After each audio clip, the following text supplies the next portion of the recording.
In today's lesson, I will explain a brief introduction about the stereo vision system. Just a matter of some basic theory of stereo vision, how you can able to construct your own models, and then what is the simplest algorithms to find the corresponding between images, and then finally a simple introduction about the triangulation concept. So basically, the meaning of the stereo visions means that you use more than one cameras to construct imaging system. So in this case, we use two cameras. So the common stereo vision system will consist of two cameras, and then sometimes it will consist of three cameras.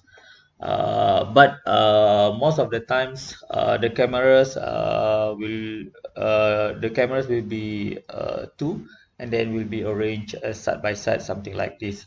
So basically, from this camera, so let's assume this is the left cameras, and then this is will be the right cameras. So if we capture pictures from the left cameras and then from the right cameras, so obviously we will obtain almost the same pictures, but in general the picture will be shifted a bit because of depending on the location of the cameras where it require the image.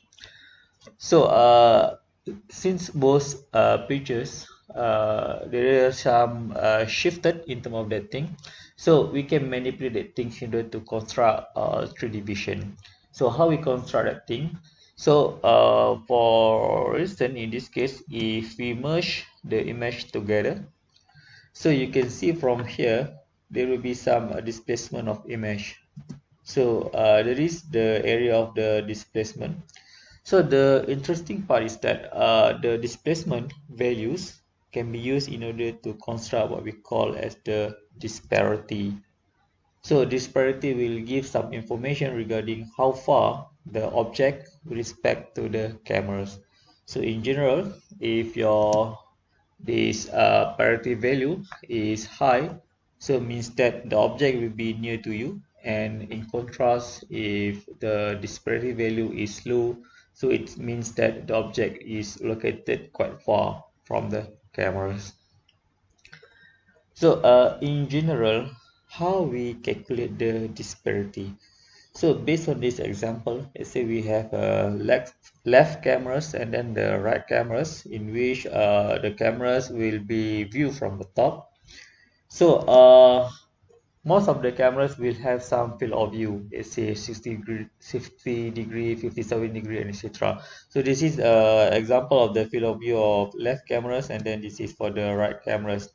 So in the area where camera field of view the camera field of view overlap, so this is where the location that we can construct the 3D information of the acquired image.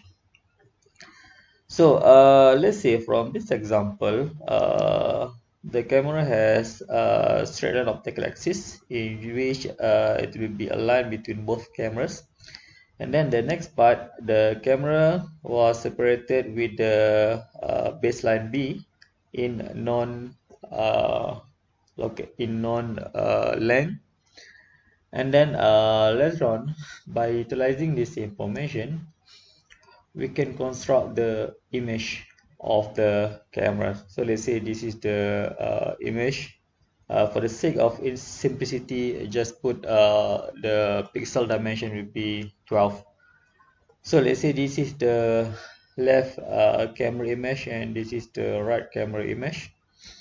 So in which we have the non-focal length. Focal length, if you recall, this is the value or the length between the CCD and the camera lens.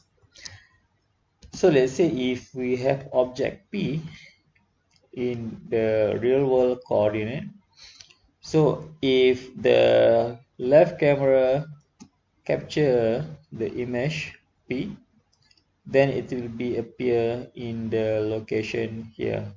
So in this case, it will be location number 8. So the same thing with the right camera. So if the right camera capture the object P, so it will image that thing in this location. So in this case, it will be located in location number 6. So you can see from here, so both cameras captured the same image, but it will be in a different imaging location, or in a different coordinate location from left and the right cameras. So the location where left and right cameras in which the object P occur, so this is what we call as the disparity. Disparity, also known as the displacement value of object P into images, also known as the depth. So you can call that thing the disparity value, the depth value, and etc. So in this case, our disparity value will be 8 minus 6, which is 2. So this is the way, or the illustration on how we're able to acquire the disparity value from the obtained image. So one of the issues in order to obtain the good stereo vision system acquisition, so it will be, you need to ensure that you're able to solve two problems in order to get the 3D image from the acquired stereo images. So the step or the problems can be divided into two. The first one is the correspondence. Correspondence means that how the system should find uh, the same location of object appear in the left and the right image. So for instance, for this case, so in the left side of the image we have some face. So how we able to find this location here in the right image automatically, so that we're able to determine this is the location for image 1, and then this is the location for the image 2, as we have done previously. So once we able to know the location of this object in the left image, in the right side of the image, then we can calculate the disparity. So all the information will be concatenated together in order to generate what we call as the disparity map, or the depth map.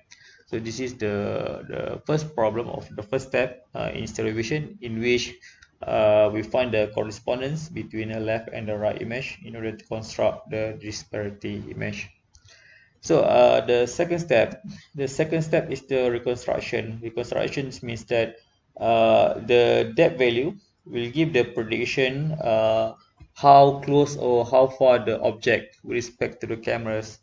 So for the reconstructions means that we utilize the information obtained from the disparities, and then by using the triangulation concept, we're able to project that thing in 3D.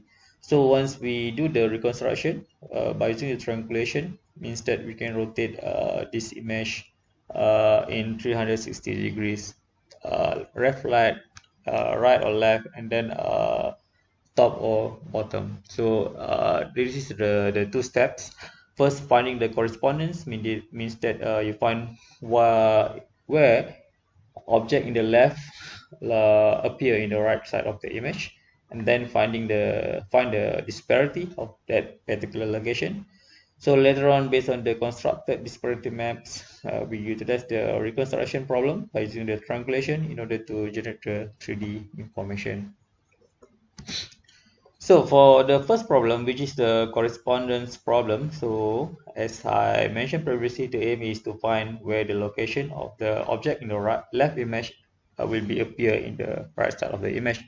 So we need to find that thing automatically. So finding pairs of mesh points, which is the point in the left image that appear in the right side, is important in order to generate the 3D points. So triangulation, which is the reconstruction step, step number 2, will highly depending on this first step, in which you finding the correspondence. If you're able to finding the correspondence accurately, then you're able to generate the good or accurate 3D points. So if we have some problem in order to finding the correspondence, then the interpretation of the 3D later on in the subsequent step will be disastrous. So some of the methods to establishing the correspondence in this class, I will just utilize the very simple methods, even though it's not really efficient, but this is one of the simplest and acceptable method that can be utilized in order to finding the correspondence between left and the right image.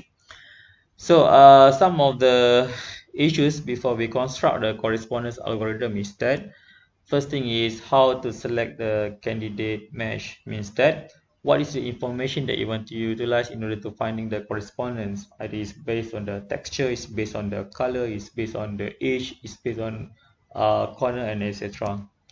So second thing is how to determine the goodness of a mesh. So means that let's say we use the information regarding the color. So how we able to determine the similarity between left and the right mesh from the color perspective. So let's say we can use the Mahara based distance measure, the color distance measure, and etc. So that is the meaning of the second step. The next part is the possible class of the algorithm. So what is the algorithm that can be efficiently used in order to combine both these two constraints in order to determine the best outcome. So one of the simplest method to establish the correspondence is by matching the image intensity.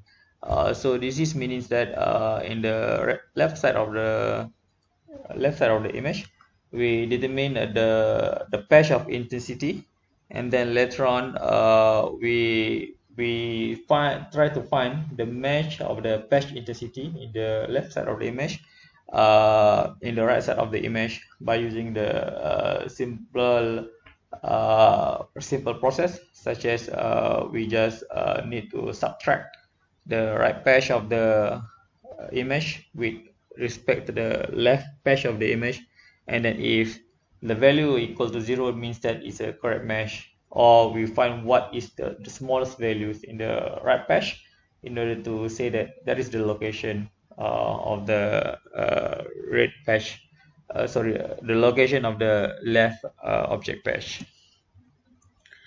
So this is the simplest method for the correlation. So as I mentioned, so this is more on the patch is something like the windows. You determine the windows and then find that thing, the correlation between left and the right. So this is the repetition of the same explanation. So one of the simplest method is based on the sum of the absolute differences. So sum of absolute differences means that you have windows in the left side of the image. You have windows in the left side of the image. So in this case, we have the rectangle with the red color. So the next part is that we finding the location in the right side of image, which is belong to the red circles. Belongs to the red rectangle in the left side of the image. So in this case, we will move the patch until we find the corresponding location in the right side of the image. So how the process is done is that, so in the left side of the image, so let me show the thing in a bit details. So for this case, let's say in the left side of the image, so we segment that thing into 6 portion of the area. So let's say we take the intensity here, then the same thing in the right side of the image, we divide that thing into 6, and then we have the same patch here. So what is the sum of the absolute differences do is that take the intensity here, let's say this is A, and then subtract with the intensity here, let's say this is B. So sum of the absolute differences means that we subtract that thing, and then it will be a square root in order to gain the positive value. So it will be the same for the second subportion in the image. So let's say this is the second part here, will be compared with the second part here. So let's say this is a1 b1 squared. So the second part will be a2 minus b2 squared up until the next part. So once you have that thing, so we square root the answers in order to obtain the sum of the absolute differences. So this is the first location. So the process will be repeated in the second location, third location, and etc. Until we obtain the minimum value. So in this particular case, so we find in which area, starting from this side, that able to generate the smallest value. So this is we can conclude the location that belongs to the left side of the image. So once we able to obtain that thing, so we're able to obtain the location. So the next part is just tag the location. So this is the location number 1, location number 2, and then calculate the disparity. Disparity means that the location in the left side of the image minus the location in the right side of the image, and then plot the disparity value in here. So we repeat the process in the whole or in the entire image, so in order to obtain the disparity map here. So this is some of the illustration on how it was done. So let's say in this case we are interested in to finding this location. So what we do next is that we slide the window throughout this line. So in every line we calculate, in this case, the sum of the square differences is almost the same with the sum of the absolute differences. So we just plot the value up until from the first location here x until the final location, let's say in this case y. Then we find the every sum of the absolute differences. So the next part, the second step is that once we have the graph of the whole sum of the absolute differences from the first location until the final location, we find the minimum value. So once we find the minimum value, so this is the location where the highest probability object in the left side that we need to find appear in the right side of the image. So once we have that thing, so we can easily use this thing in order to construct the disparity map. So one of the biggest issues or one of the parameters that you need to consider when you're designing the some of the absolute differences is that first thing is the effect of the window size. So effect of the window size will give you some output in uh, different configuration or in a different uh, up, outcome different outcome in terms of the sizing, in terms of the fine details, or in terms of the very gross appearance. So in this particular case, if we select the window size that is quite small, so in general we're able to obtain much more fine details of the object, in which in this particular case some of the object or some of the disparity object that appear in the image is sometimes we can consider as the noise, which is if we utilize this type of image for the segmentation process, we select some of the threshold based on the disparity value, so this thing will generate some noise. So how to overcome that thing? So we can increase the dimension of our window size, so that in this case we have a quite nice object that can be utilized later on for the segmentation process.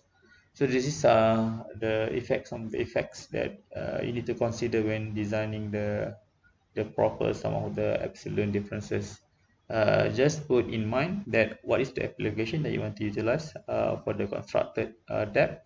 So that there is the constraint or the reason you can select what is the appropriate type of the window size.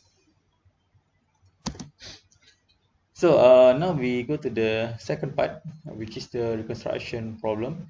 So in the previous step, from the left and the right side of the image, we're able to get the disparity.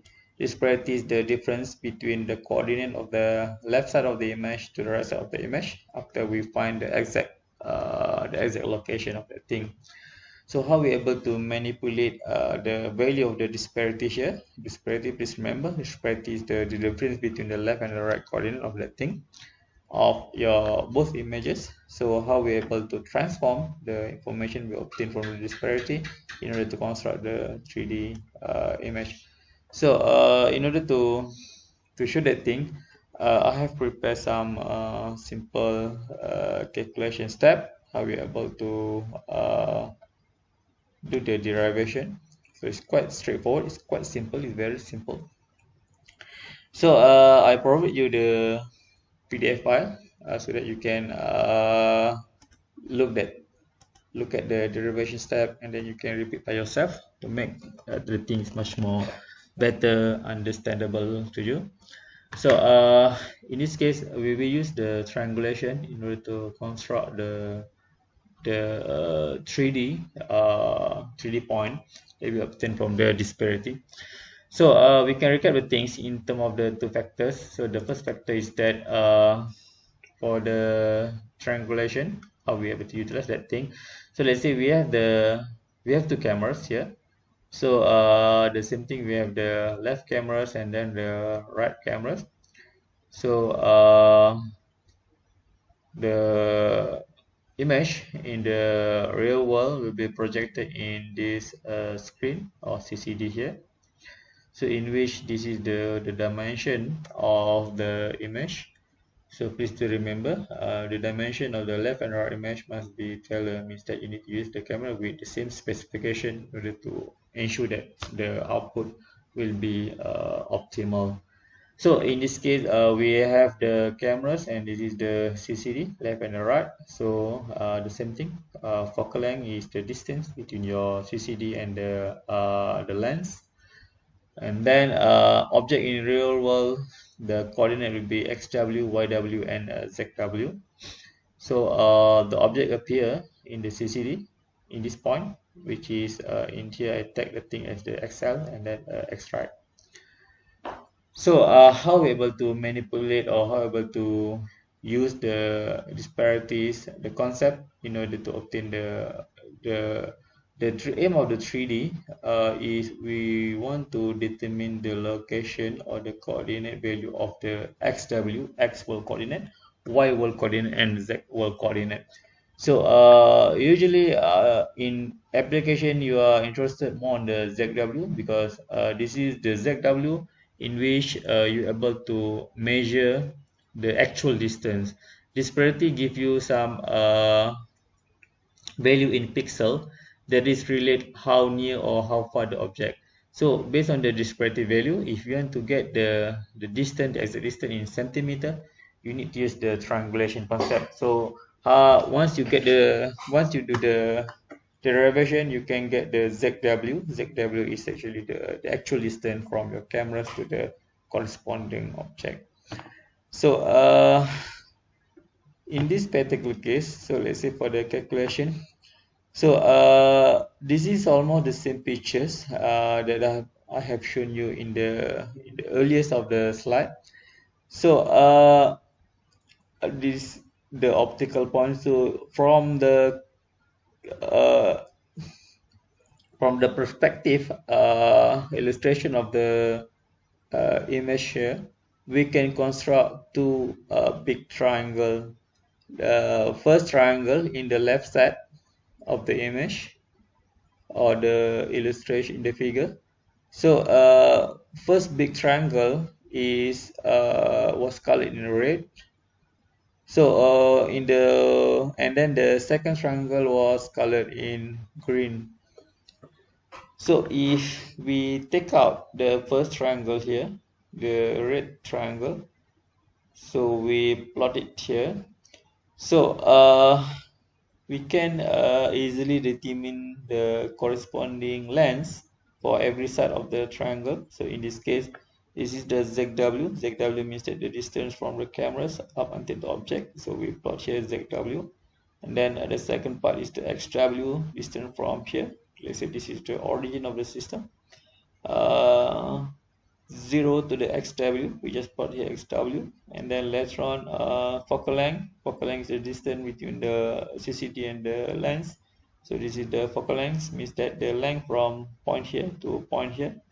And then finally XL is the location that is appearing in the imaging. So center of the image usually will be 0, 0 for the acquisition system. So we just put that thing here, the length will be the XL, so that this is the origin of the image. The right side of the thing will be XL. So this is the first triangle. So for the first triangle, you can easily obtain the relationship by using the simple gradient finding method.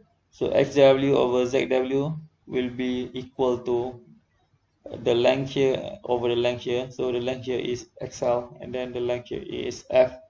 So by a bit of manipulation, you're able to obtain XL equal to XL over F ZW. So this is in terms of the first triangle. So the next part is the second triangle. Second triangle means that we derive a thing from the second camera. So from the second camera, you can see from here, the distance here will be the same, the length here will be the same, which is ZW here. And then this thing will be XR, because it is appear in the right side of the image. Distance here will be F, the same thing, focal length. So distance from here to here, so the whole thing starting from here 0 to here is actually XW. So since the camera was separated by distance B, so if you want to obtain this length, so means that the length here will be XW minus B. So we can obtain that thing here. So now by same concept of the triangulation, so XW minus B over ZW equal to XR over F. So by a bit of the manipulation, we can obtain XW equal to XR over F ZW plus B. So since the prime of this equation is the XW, we can cancel out that thing, make the things equal. So in here, XL over F ZW over equal to XR ZW over F plus BF over F. I just manipulate this equation by moving the part here will be BF over F. So from this equation, we can simply cancel out all the denominator of this equation, so that the remaining part will be XW ZW equal to XR ZW plus BF. So since the first step is we are interested to find the ZW, so make the things the primer. So XL ZW, if we rearrange the equation here, so ZW will be XL minus XR equal to BF, and then move the left side of the XL XR to here. So we have ZW equal to BF over XL over XR. So XL over XR is clearly the disparity that I've shown you. Pixel location the left side minus pixel location the right side. So we have ZW equal to BF over disparity, and then XW, how we are able to obtain this equation is actually from this side. XW equal to XL over F ZW. So the same thing, XW and YW, the equation will be almost the same, only you need to put the coordinate of Y here. So in this case, this is the whole derivation of the triangulation. So it means that just remember, first step is determine the ZW. Once we get the ZW, we can use the information from the disparity in order to gain the ZW. So once you get the Z value, then it will be straightforward in order to determine the XW and YW. So there is the second step of the calculation, which is the first step. We find the correspondence between left and right by using the sum of the absolute differences. Sum of the absolute differences is quite straightforward. Uh, then the second part is we can reconstruct the 3D from the image by using the simple triangulation concept. So that is the very basic explanation, very brief explanation about the stereo vision. So since time is the constraint for this semester, so I just make the explanation for the stereo vision as short as possible, so that you can get some sort of the idea. That's all for stereo vision part for the introduction. If you have any question, you can ask me directly. Thank you.